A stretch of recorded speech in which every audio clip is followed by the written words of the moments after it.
Today, we will complete the Stellar QFS series by explaining a pretty logically connected hypothetical about how APFII could have been planning on acquiring Ripple. And that is because the initial events in the SEC lawsuit line up pretty closely with the beginning of the SEC versus Ripple case.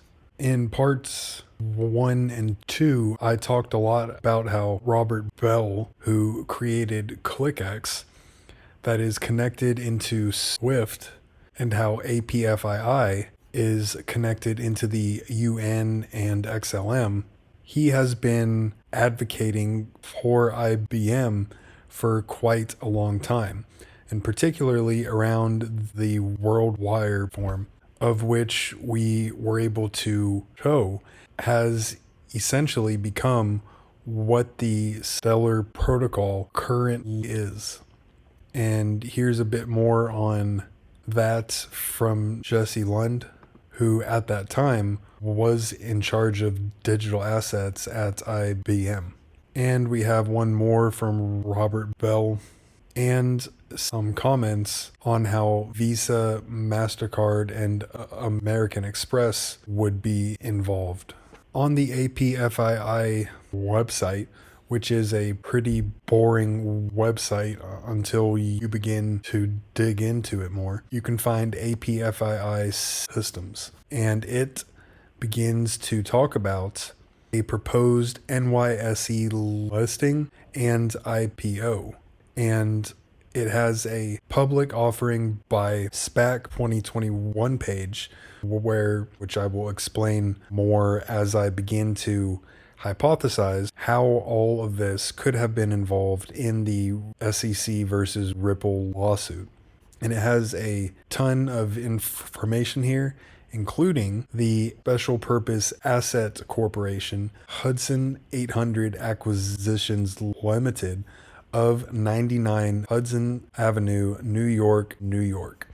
And the shares are intended to be on the NYSE under ticker HDSN. And it goes on to explain how they are complying with SEC rules and were allowed by the SEC to pursue this. A SPAC is a trust fund whose purpose is to acquire a business or assets that investors must first approve for converting the fund into publicly traded equity. Once set up, a SPAC has typically 2 years to complete a transaction, or up to 3 if the resulting company will be trading on a public market. And if that began in 2021, then we are in that 3-year window in 2024 now. Here it explains how investors will purchase common stock at $10 per share. And that will become important as I present other actions here. Here is an article from January 7th of 2021 on what the purpose of the SPAC is.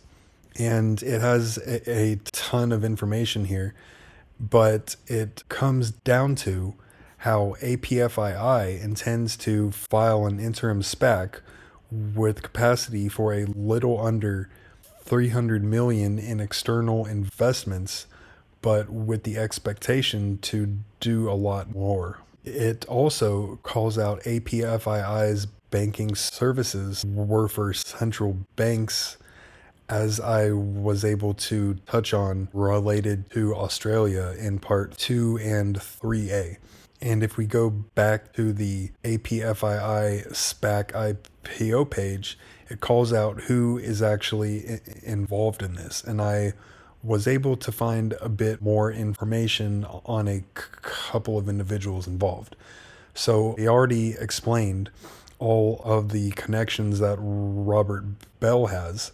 However, Natalia is called out as the head of institutional marketing at ClickX, and her headline is Head of Institutional Marketing at APFII. You've also got Joel Patanod, not sure how to pronounce that.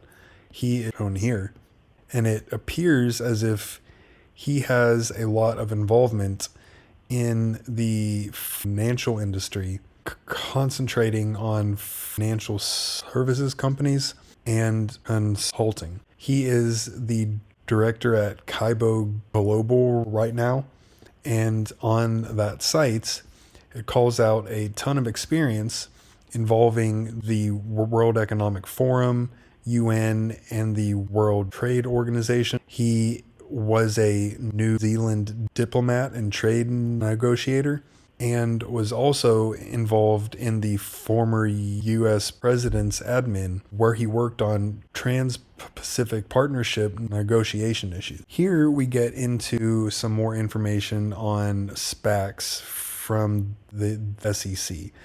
I am not an expert in this stuff. I won't pretend as if I am. So I'll just let anyone who's interested check out that page. And here is that same kind of information from Hedera, who also has more information on SPACs. And if you recall, APFII was creating a SPAC in New York. So I went on the Department of State and I wasn't able to find anything there. HDSN came back as Hudson Tech, which didn't really seem as if it was related to APFII. On the SEC site, which is provided in a link here, I wasn't able to find anything on Hudson 800 acquisitions. However, I was able to find Hudson Acquisition 1 Corp, which blank checks is a term that is used to call out a SPAC. And here is all of their filings. And here is all of their filings as a corporation. And if you check out their S1 and you open it up here, it calls out Hudson Acquisition 1 Corp. And it is in New York, just not at that address, which isn't too surprising, as you have to have the right kinds of legal representation involved. But that $10 per unit, which was called out on the APFII site, is shown here. The initial S1 was filed in April of 2022. And in January of 2022, it appears as if the volume in the account that is linked to on APFII's page included its transactions. Here is 99 Hudson, and there are some interesting companies in here. So it has a law office here, and it has a couple of other things that could be possibly involved in this if that 99 address is actually accurate still. Now, I talk about this because XRP and XLM, in my opinion, are going to be very closely connected as we move into a quote-unquote QFS. And I have more information on that. I am trying to organize in a way where it is easily understandable, but I think that there is a lot here, and particularly around the idea that APFII and its pilot that involved 12 countries, including central banks in the Asian Pacific area, were concentrating on XLM and had ties back into the UN and SWIFT, which are each called out heavily here. And it seems that the more I find out that Stellar could be the new public-facing infrastructure, with XLM being implemented as the public-facing bridge asset. And as we tie it back into the Ripple versus SEC drama, the kickoff of all of our transactions on March 8th of 2021 comes closely. The lawsuit was initially filed. And on the APFII site, says that APFII has pre-identified a number of potential targets to acquire. And it makes me think of the possibility that part of this was connected to the SEC lawsuit to drag Ripple down and put them in a position where they could get acquired. And that's not to imply that XRP and XLM won't be tightly intertwined. In my mind, it just goes to show that the organizations like the UN and the World Economic Forum and SWIFT are not afraid of making these public displays and drama to distract people from what is actually happening. So as we go back to this, I kind of went down a rabbit hole here and I won't expand on it a whole lot, but it does go back into the Lucius Trust, which is also called out up here on our XLM. Here is the support of the UN, which makes a lot of sense as London is in the exact same building as the UN Association of the UK. And I won't get into reading too much of this because it's not where I'm trying to take this, but it does show that XLM is much more connected into large governance organizations than a lot of people might think at this point in time. So IBM created a cipher called Lucifer. And guess who the project was passed to? Well, it was passed over to Jed McCaleb, Chris Larson, Arthur Burrito, and I'm not sure who the last one was in there. I was not able to find the article there.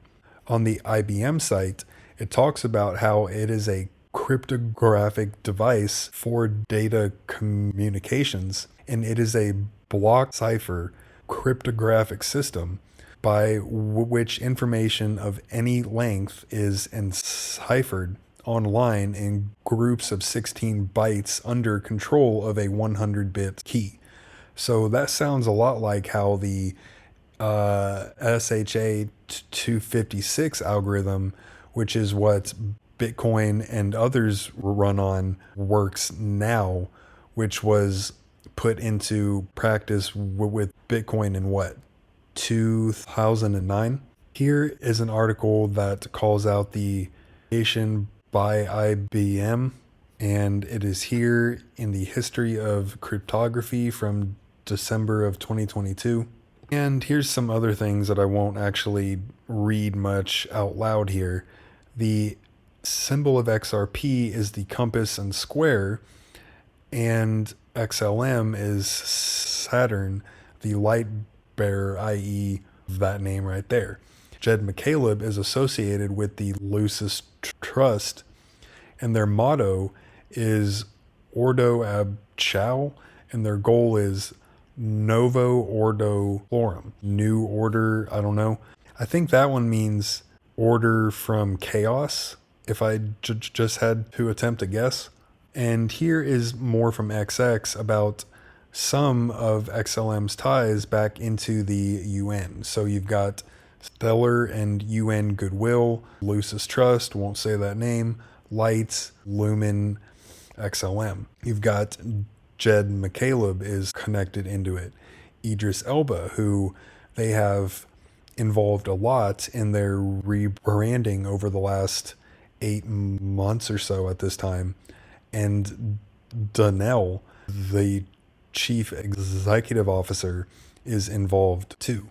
And here's an interesting thing that just popped into my head as I was checking into the history of the organization. If you recall, General Michael Flynn praise to the 7 rays and in the name of legions at a charismatic church conference, which was really odd because it sounded like a lot of what Alice Bailey actually talked about. And if you check out that name, you'll see exactly why I am even attempting to include this kind of information in here. But the big point was that the timeline of APFII and its on-chain information proving that it was transacting a ton each and every day for about 8 or 9 months, that lines up pretty close with the beginning of the Ripple SEC lawsuit and how it appears as if Hudson Acquisition One Corp might actually be tied back into APFII. I wouldn't be surprised if this was actually part of a plan all along, especially because they had to work with the SEC in order to have the trust fund created. And ultimately, it all comes back to my idea that I'm still putting together now, that XRP and XLM will essentially represent the same extremely high value in different ways and do different things in the QFS.